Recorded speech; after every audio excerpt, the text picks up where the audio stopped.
So this presentation is through the UNM Tech Days at Home, and I hope that all of you are in a comfortable space and can hear me pretty well.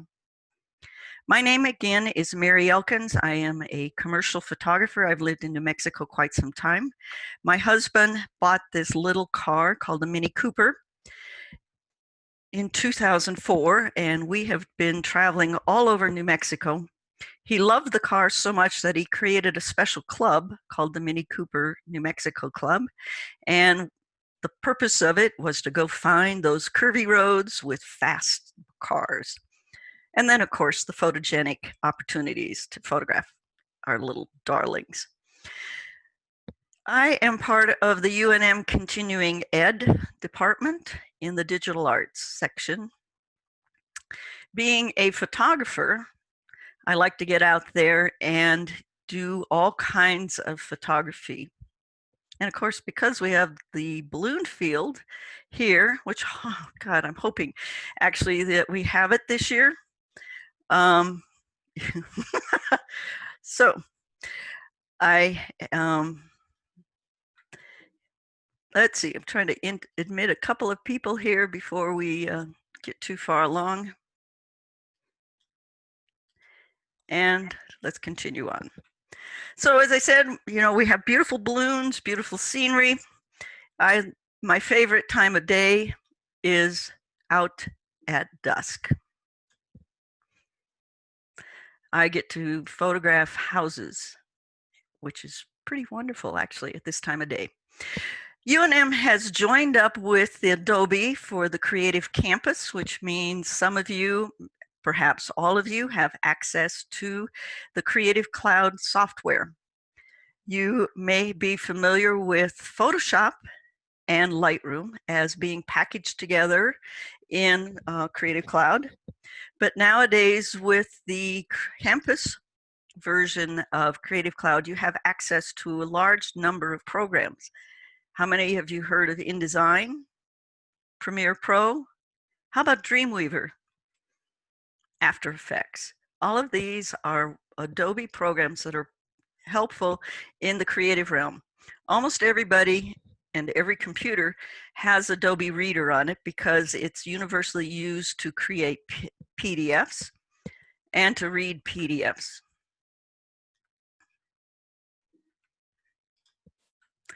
Flash, now that's an important program these days, since we're all stuck at home watching those movies on Netflix. Illustrator is a vector graphics editing program. It's part of the suite, and if you're a graphic designer, it's something that you become very familiar and want to spend a lot of time learning what to do. It is used to create logos, illustrations. Adobe Premiere Pro is used in the video format.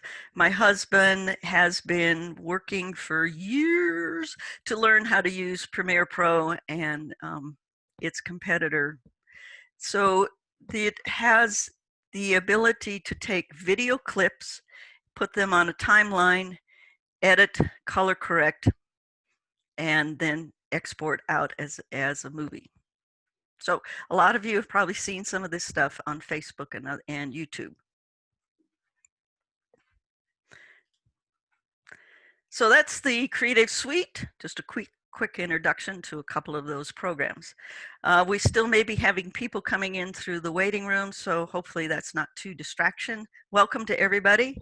My name again is Mary Elkins, and today we're talking about Photoshop. So if you need to email me, I'm melkins@unm.edu. The program that we're dealing with today is going to be first talking a little bit about the comparison of Lightroom and Photoshop.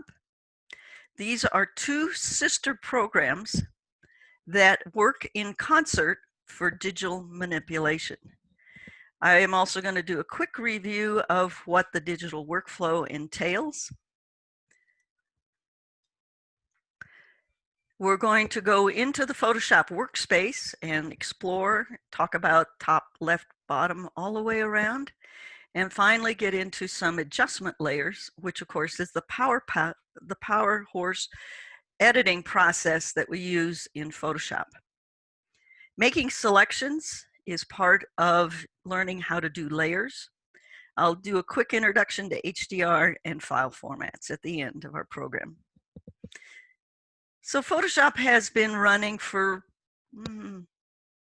30 some years. Started in 1988. It's gone through a lot of iterations. Some of you may remember some of these logos if you were purchasing Photoshop from Adobe way back when. Then we went into what was called the Creative Suite with CS3, CS4, CS6, and finally we went into what's called Creative Cloud, in which you have a subscription service. Photoshop, when it opens up, has a splash page. So they have the introduction to the program as it's loading into your computer, and they love to show some of the wonderful creations that people do with the software. So I love this one because the first of all, the Escher-esque illustration here, and then the fun above and below the ocean. So I thought this was such an excellent use of Photoshop and creativity.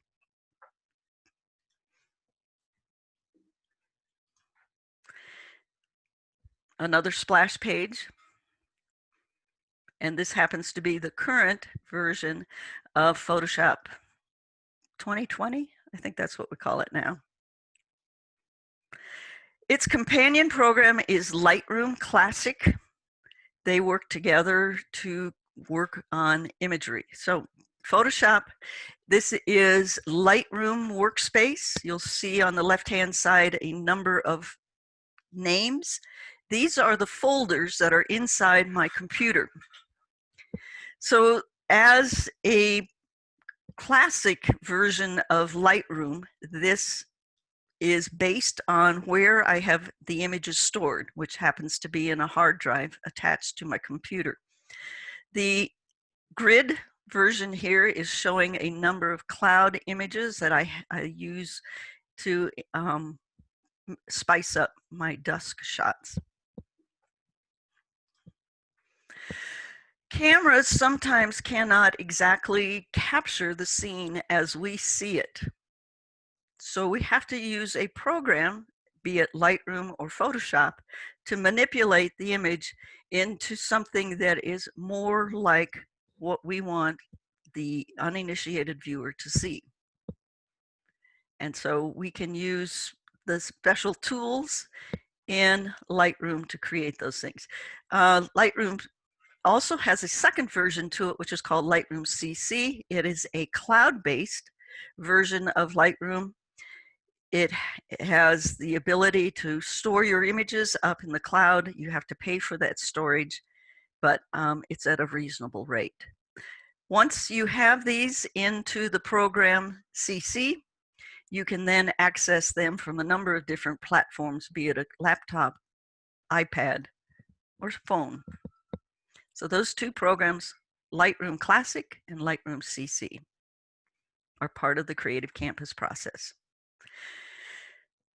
So first of all, let's just do a quick review of what you can do in Lightroom.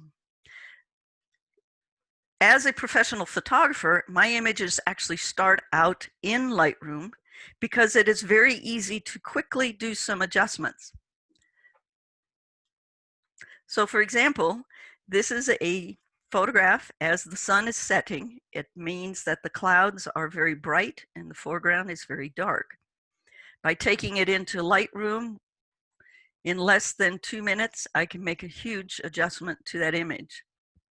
My husband loves to send me images on his iPhone. Again, it has some of the same issues. It can't give you enough information in the shadows when it's recording the beautiful sky and the mountains.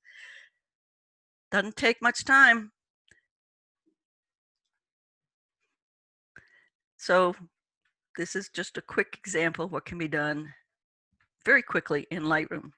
Both Lightroom and Photoshop can create panoramas. I photograph the scene as vertical images and rotate across the horizon line as I'm shooting. I can then take those images into Lightroom, adjust them accordingly for exposure. You'll see on the screen that there is a drop-down window under Photo, so which will allow you to get into the photo merge section of the program and then finally into Panorama. It's a little more complicated to do it directly through Photoshop because you have to open up Bridge in order to make the selection of the images that you want to use for the photo merge into Panorama. So as you can see, when I get to the image after it's been run through the algorithm for the Panorama, that I kind of didn't exactly hold my camera level. So some of the pictures are not quite there. With the power of Photoshop, I can rebuild some of the sky, but the foreground's kind of, yeah, it would take some work because you see that bush on the right-hand side? It would take a little while to rebuild that bush in Photoshop. It can be done, but my solution then is to crop it off. There we go. So that's what a panorama is. Of course, all of us have that wonderful little gadget in our back pocket called the smartphone. This is my husband standing on a stump photographing the scene at a house in Corrales. So I stepped in behind him and created a panorama with my cell phone. However, there are times when you just have to stop your car. So I was on my way to Colorado, and these wonderful thunderclouds were off on the eastern plains of Colorado. And I knew that this wind turbine was along the highway. So I pulled over, grabbed out my DSLR, photographed the scene. When I got back home, I go, oh, guess what? I forgot. There's telephone poles here in the image. Open up my Photoshop, and I can make that light pole disappear. And of course, I can straighten up the wind turbine. We photograph models from time to time, and this woman came in. She was lovely, made up and everything, but we forgot to have her straighten out the straps, a little bit of work in Photoshop, and voila. Ah, balloons. Man, we have such gorgeous days often, but then there's those times when the sky just does not quite cooperate. It's a little blasé, wouldn't you say? So again, with Photoshop selections, we can add contrast to the balloons and even replace the sky. With Lightroom and Photoshop, turn a relatively ho-hum image into something that's quite spectacular. And so now you can see why I like to gather cloud pictures, because I replace the sky with something a little more appealing in these kind of situations.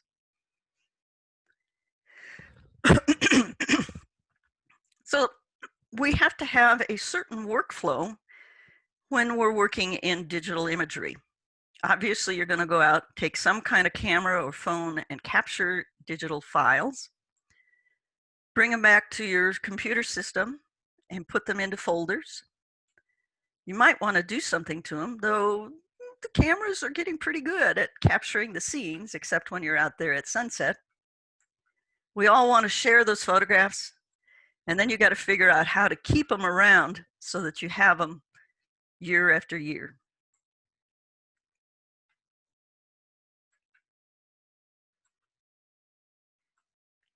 So, emails, Facebook, send it out as a print.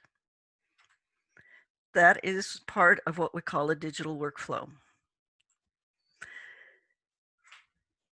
What do you do with those images? You don't want to leave them on your camera forever because you can't do much with them, so you got to store them someplace.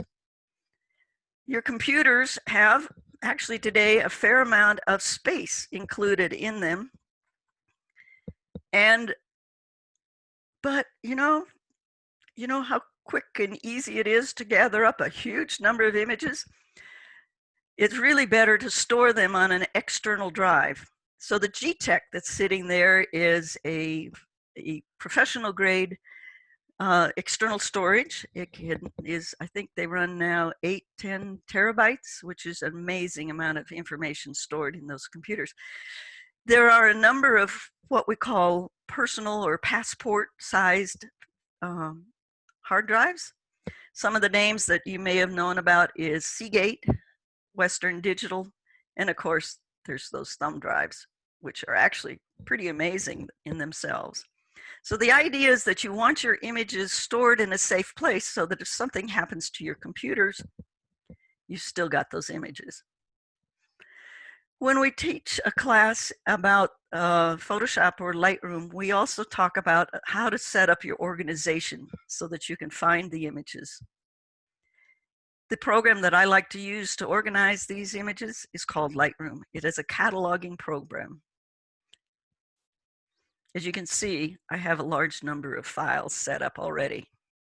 In fact, that program can handle up to, I've got somebody who's got like 750,000 images on their Lightroom catalog. So part of that process of transferring images is setting up folders. You can also, instead of a cord, take the card out of the camera. If it's an SD card, most new laptops have a place to put it. You can also download from your phone, so you can either AirDrop from your phone or connect it with a cord and drop it into your computer system.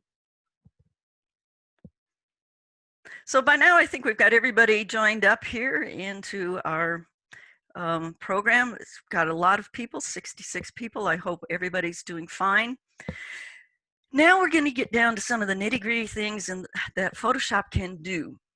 So on the screen we have what we call the Photoshop Workspace. It may look like this instead of that when you open it up. It's because we have different presets for this workspace. So if there's somebody who is a painter using Photoshop, they want to have different elements available to them for creating their painting. Since I'm a photographer, I use the Photography Workspace. This can be found in the top right-hand corner. There's a little arrow. Photoshop is famous for little arrows, let me tell you. Of the choices that they give you for presets, we have Essentials, Graphics, Photography, Painting, Motion, 3D. And then, of course, you can customize your own workspace. A little later on here, once we get past some of the technical stuff, I will show you how I get from that to this. The photograph you're seeing now was photographed when the room was correct, but the sun had gone away. And so I picked up an image earlier in the evening when the sun was still on the mountain and dropped it in. So we'll talk about that in a minute once you're a little more familiar with the workspace in Photoshop. Taking a closer look at the top corner, we have drop-down menus. You should be familiar with something like File, because that's where in every program you deal with print, save, open, close, all of those kind of instructions. Layer drop-down window is relative to what you can do in Photoshop with layers. The view, what things about working with your workspace. Next, I want you to take a look at what we call the tool option bar. So the arrow is pointing at this little symbol. It is for a tool that we call a gradient. A gradient tool, if some of you are in my Lightroom section, you probably are already familiar with what a gradient can do. It is kind of like a paint roller or a window shade in which you can gradually fade in and out an adjustment such as black ink on top of an image. So the tool option bar will change up depending on the tools that you have selected. So in this particular case, the active tool is called Quick Selection. Where the orange arrow is pointing is again the symbol for that tool.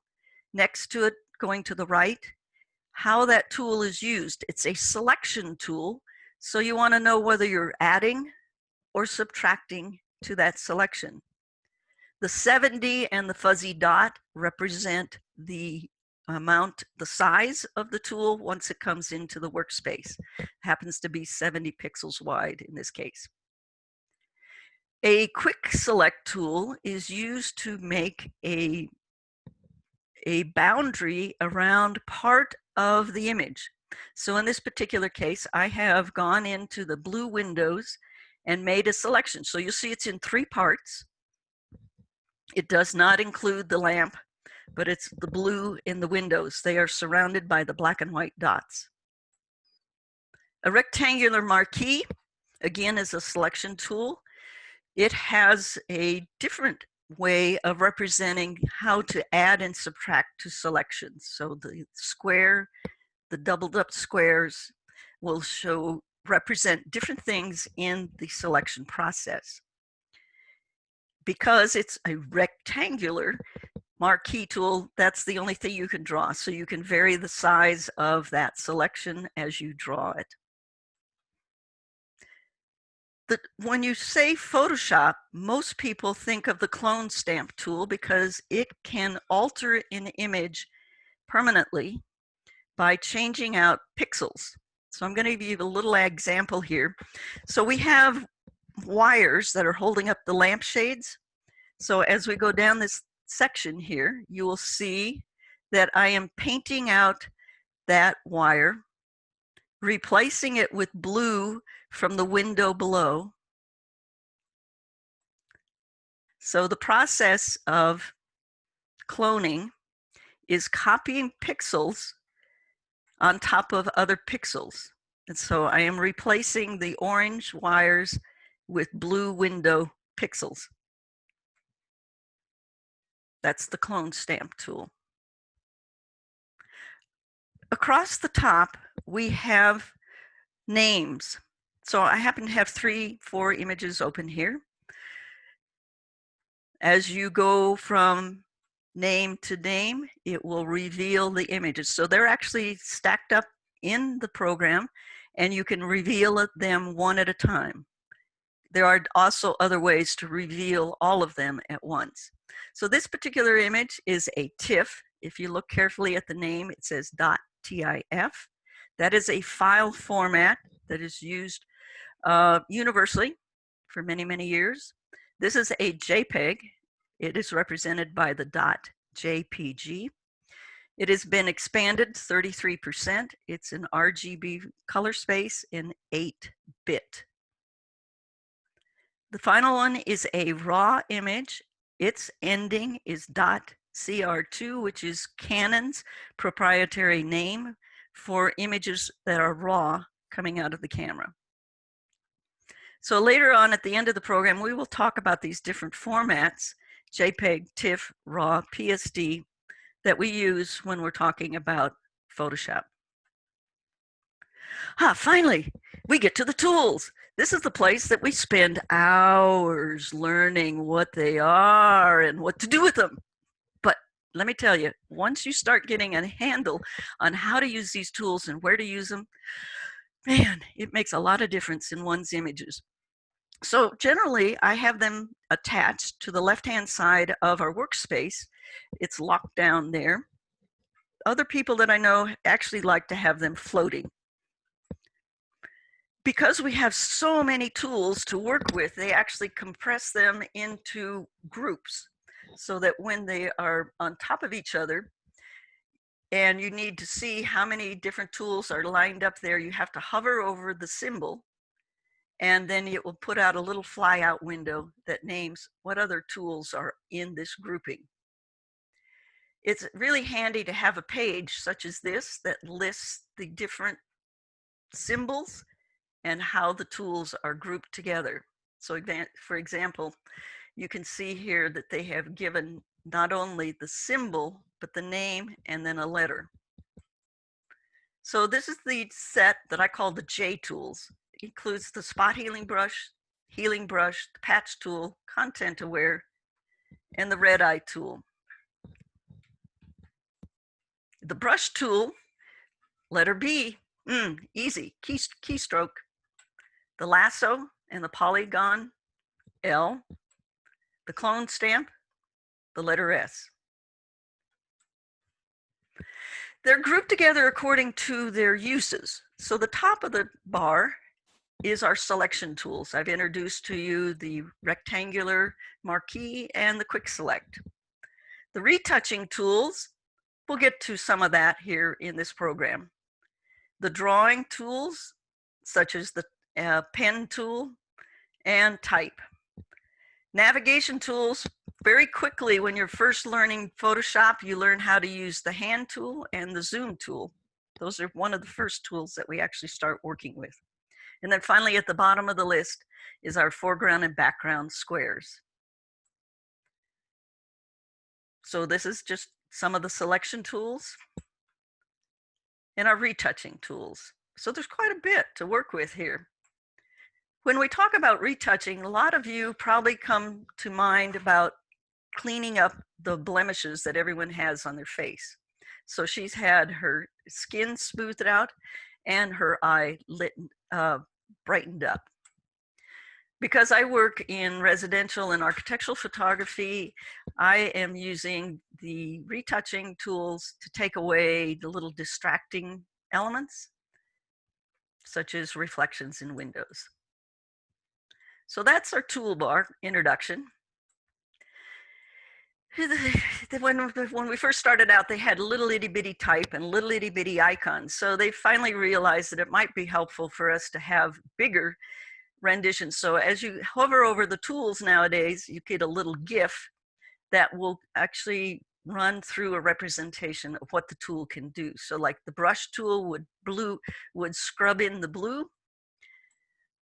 The clone stamp will show quickly how something can disappear. The lasso tool is a selection. Quick select is another version of being able to make selections. And the crop tool. So we've talked about the top corner of our workspace. Let's go over to the right. We are given panels, and again, as I said, depending on the workspace that you're working in, these panels will vary according to how you want your presets. I like to have the histogram at the top and then the adjustment area below it. You'll notice that there's actually two columns, one slender, one wide. The collapse panels are generally things that we don't need all of the time. So every now and again, you might want to open up one of those panels and then close it back out of the space because we don't want these things covering up our image. The ones that we commonly use are open in the wide panel. There are lots and lots of different panels that we can choose from, and if they're all floating, you're not going to have much room to work on your image. So that's why we collapse them. They can be chosen by going to the drop-down window called Window. The list is long because, as you remember, I told you there's a lot of different kinds of people using this software, and so each of them have their own preferences as to which panels they want open for running the program. The panel that's open at this point is actually opened up from the slender column.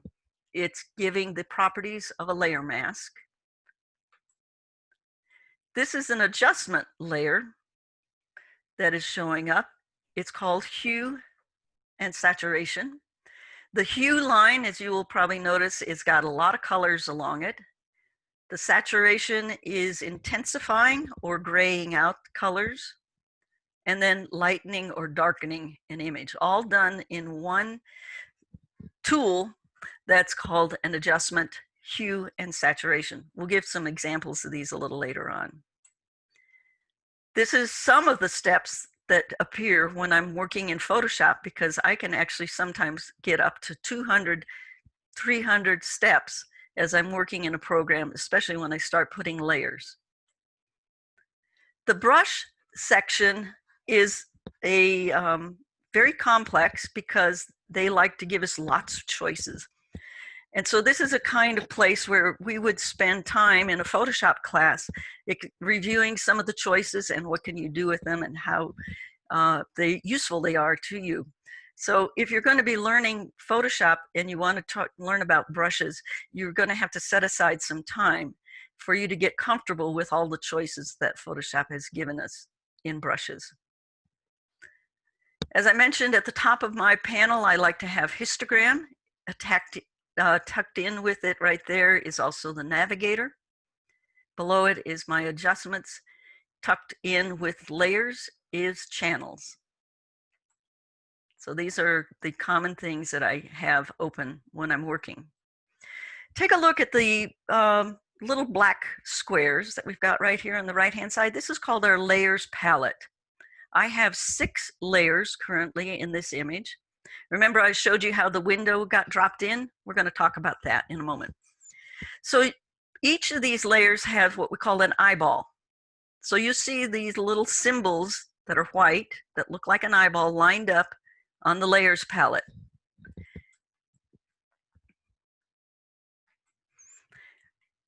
When I turn off all but the bottom layer, those layers are no longer revealed. They are not active. So here we have the room as it was photographed when the room was correct for its exposure. As I go up one layer and turn on the eyeball, this is the layer that includes the mountain. And it has its own little mask attached to it so that only the mountain view through the windows shows up when I add that layer to the scene. The third layer up is adding the candles.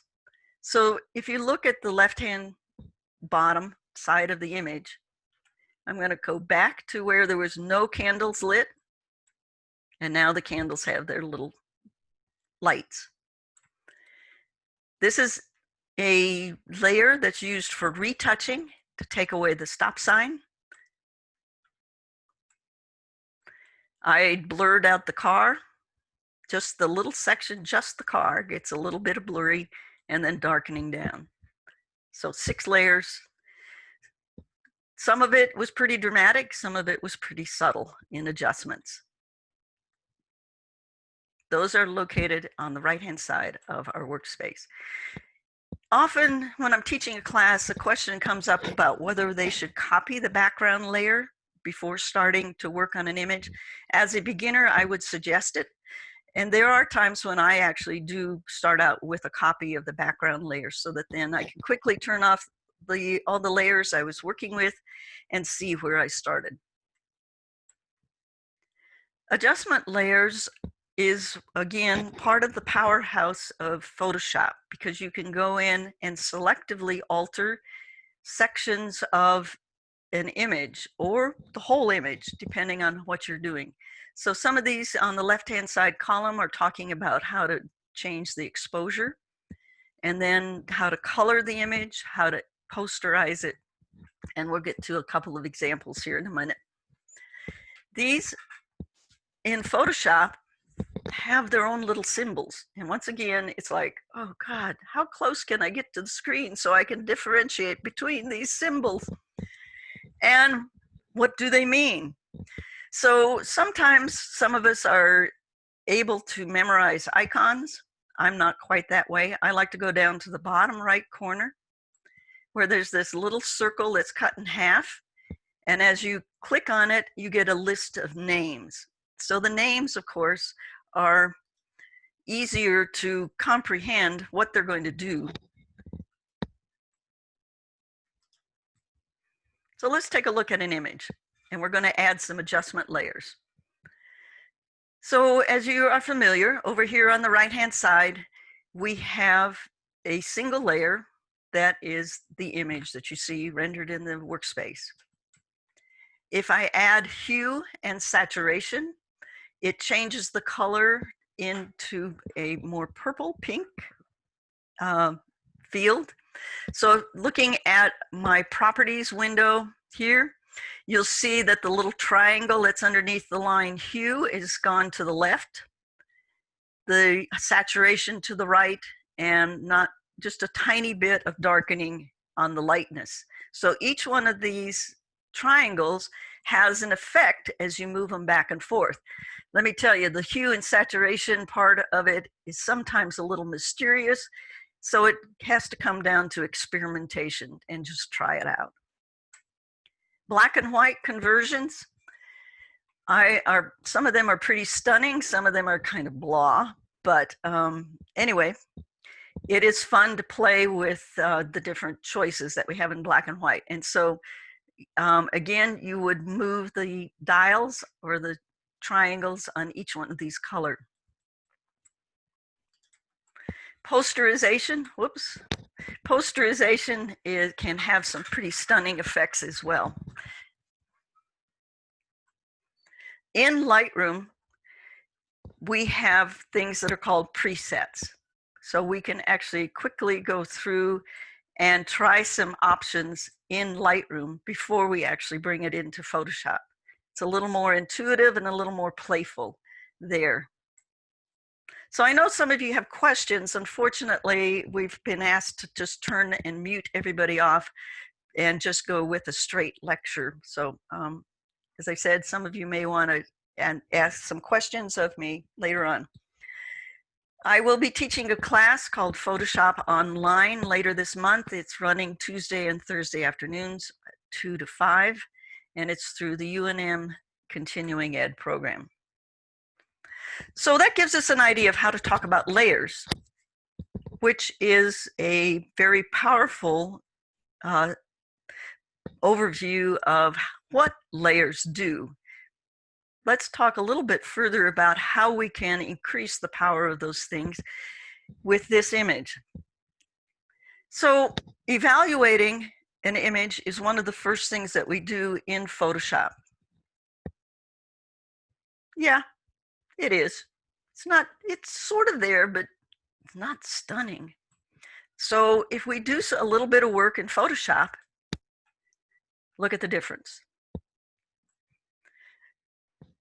I've introduced you to the Quick Select tool. We're going to go over to the toolbar, click on it. If you need a reminder of what tools are, if you click on them, they'll come out with the little GIF or the slide, the names listed.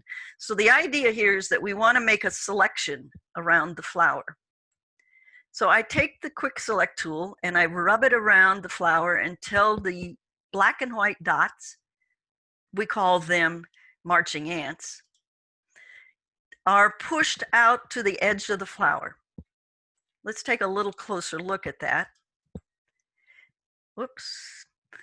So when I expand the image in my workspace, I can actually go in and visually check to make sure that I have used the Quick Select tool and made a proper selection that is just the flower petals and not anything in the background.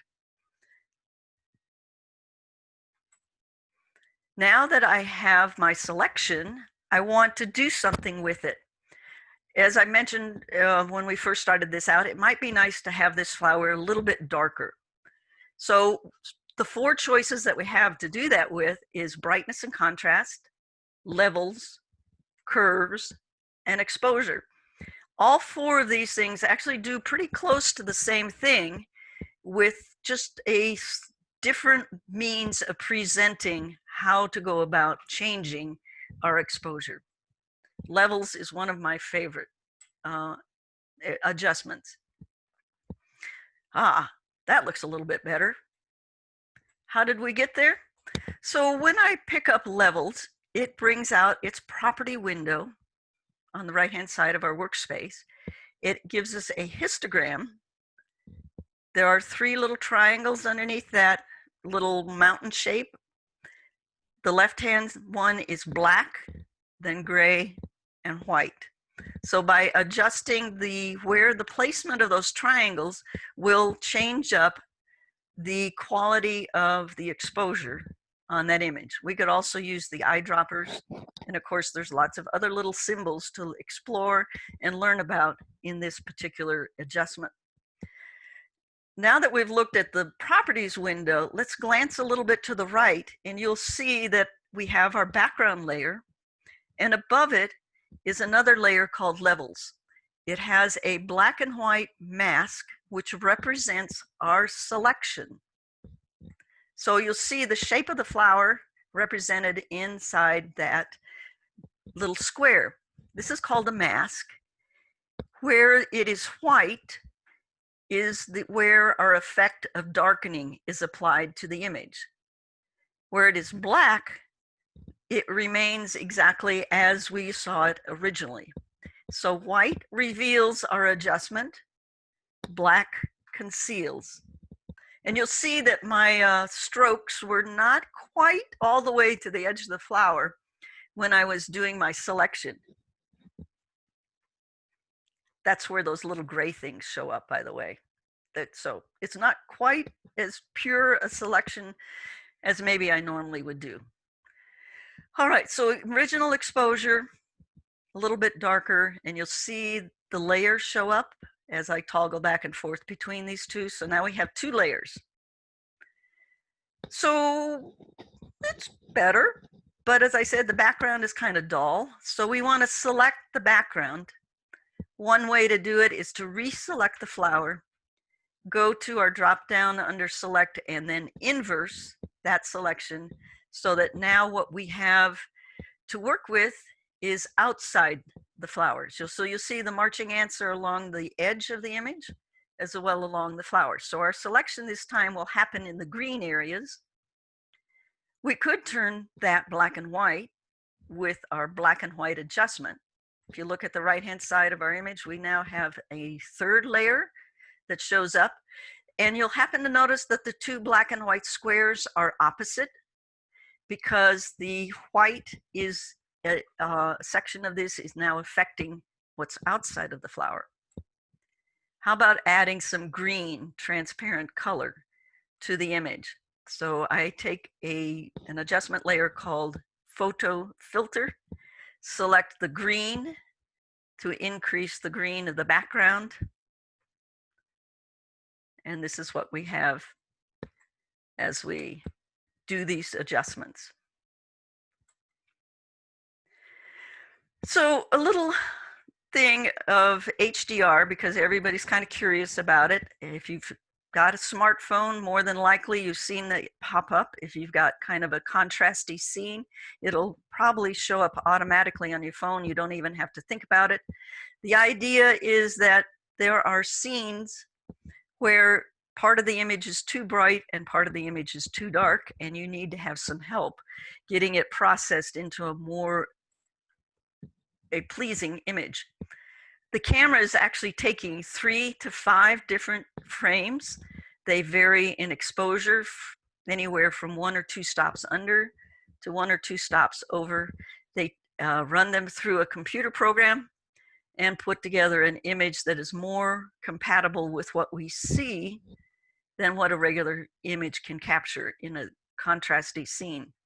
So it will increase detail in the highlights and open up the shadows, perhaps. To do it in the world of DSLR or larger cameras, we actually need to have the cameras standing on tripods so that as you make your exposures from underexposure to overexposure, all of the frames are lined up.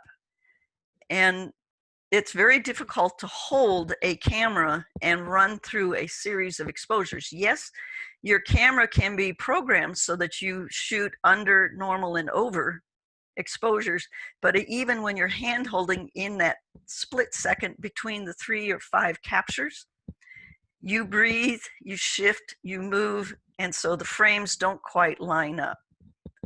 The reason why they need to line up is so that when we bring in an exposure from early evening with later evening to bring out this kind of a scene, the camera can't shift. We can't have any movement in the image. So this is early sunset. The reason why I would photograph it is because there's enough exposure on the foreground, gravel, and on the columns of the building. Why I photograph later is to be able to bring in the blue of a late dusk sky and the lights inside the house. So this is a representation of some of the images that I might bring together. So as I'm shooting through dusk, I start. This is a process that actually takes about 20 to 30 minutes to actually capture all of the frames that I need to make an image such as this. This one is a little less complicated, but again, this is a image that the camera cannot capture in a single frame. It has to be done in multiple frames and then run through a program that will digitally combine images. So when we talk about digital imagery, these are called pixels. The light comes through the lens, past the aperture or f-stops, past the shutter to the sensor. The sensor captures the light and sends it off through the card with or without some processing, depending on how you set up the camera to do it. There are actually filters on the sensor that break down the light into three. We have red, green, and blue pixels. And when you expand the image far enough, you can actually see the pixel structure and how square they are and how they render these colors. When we talk about imagery, we also need to talk about resolution. Some of the numbers you may be familiar with is 300, 72, if you've worked in this field. As you can see, the higher the resolution, the more information you have available to render a sharp image and the beauty of the colors. If you don't have enough resolution, you may find out that your image starts breaking apart. So resolution, number of pixels, pixel count. There is a number of ways to talk about it in the capturing world and in the processing world. So file formats. We've talked a little bit about JPEG, TIFF, and RAW. So there's all these other things that Adobe has, such as PDF, which again is a pretty universal file format. It's not a very large file. PNG is like a screen capture. Again, it's a very tiny file, and then GIFs tend to stay down in the small range because these things need to be transmitted quickly. Now let me warn you, JPEG is not necessarily smaller than TIFF. Part of what makes a file size is not only the number of pixels, but the amount of compression that you've done to the image. So a TIFF file may actually be down somewhere around 8 megabytes, and a JPEG file can easily go up to 50 if it has enough pixels in the digital file. So just because you say JPEG doesn't necessarily mean it's a small file. However, the RAW files are generally good size files. So we have cameras that can capture anywhere from 25 megabytes to 50 megabytes to 80 megabytes just in the single capture of a RAW off the camera sensor, depending on the makeup of the camera and the size of the sensor. The PSD is a Photoshop document that takes both either the JPEG or the RAW coming out of the camera and converts it into a Photoshop document through Photoshop or Lightroom. JPEGs come out of your phones, but let me tell you that Apple phone has actually come up with a new format, the .HEIC, which is an Apple formatting, and they had to give the code to Adobe so that our Adobe programs can read the new images coming off the cell phones for Apple. Your camera can be set up to record both JPEG or RAW, or one or the other. So by going into the menu, you can set up the file that the camera converts the digital capture to. So in this particular case, it's a medium JPEG that's been outlined in red. You can also choose to have RAW and JPEG done by the camera. So that has two different files that the camera will record to your card. The advantage of having a RAW file is that it is taking the information off of the entire sensor and shifting it over to your digital file. So it maximizes the information that you can get off of that one capture. A JPEG generally is a compression, which means that you're losing some information. It's a smaller file. So you can see the difference here in the shadows, that the trees on the left don't have as much information as the raw file on the right. The files that I've been working with in this particular demonstration come from the raw files, so that I can push and pull the values and exchange and bring out the information the way I want the image to look. If you're shooting in JPEG, you can set up a picture style. So in this particular representation, the words are standard, portrait, landscape, neutral, faithful, vivid, sepia. There's a bunch of different choices that your camera can process the JPEG with. It's very similar to the things that you've seen on your smartphones.